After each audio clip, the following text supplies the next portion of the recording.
नमस्कार प्रेक्षकांनो, लक्ष्मीच्या पावलांनी या मालिकेच्या भागामध्ये आपण पाहणार आहोत की कला अद्वैतला बोलण्यासाठी धडपडत असते, सतत फोन करत असते, परंतु अद्वैत तिचे फोन रिसीव करत नाही.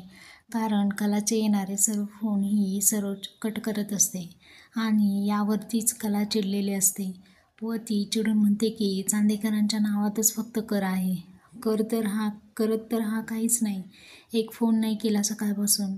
पण मी पण बघते ना हा कसा फोन करत नाही ते. याचा माज नाही उतरवलं ना तर मी पण नावाची खरे नाही, असं ती रागारागामध्ये म्हणत असते आणि सुरीने भाजी कट करत असते. कलाने असं काही केलेलं असतं की अद्वैतला खरेंच्या घरी यावंच लागतं.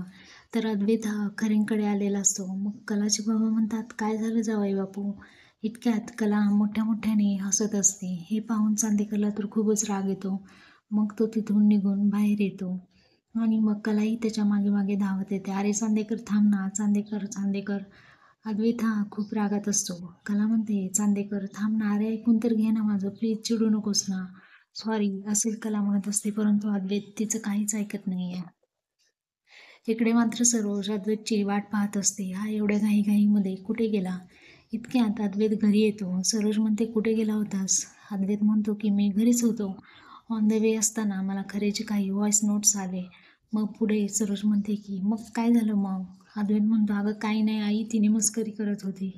मग सरोज म्हणते, ती मुलगी इतका खरेपणाचा आव्हानते ना, मग आज खोटेपणाचा आधार घेऊन तिने तुला का बोलवलं? माझा मुलगा माझ्यापासून लांब चाललाय आणि दुसऱ्या कोणाची तरी बाजू घेऊन तो मला खोटं पाडण्याचा प्रयत्न करतोय. ते आजपर्यंत कधीही झालेलं नव्हतं. असं म्हणून सरोज ही खूप रागारागामधून तिथून निघून जाते. मग अद्वैतची मात्र द्विधा मनस्थिती झालेली असते. काय करावं ते समजत नसतं त्याला. तर पाहूया ह्या सर्व परिस्थितीमध्ये अद्वैत स्वतःला कसं हँडल करू शकेल आणि कला आणि अद्वैत पुन्हा भेटतील का? तर येणाऱ्या एपिसोडमध्ये हे सर्व आपल्याला पाहायला भेटणार आहे. धन्यवाद.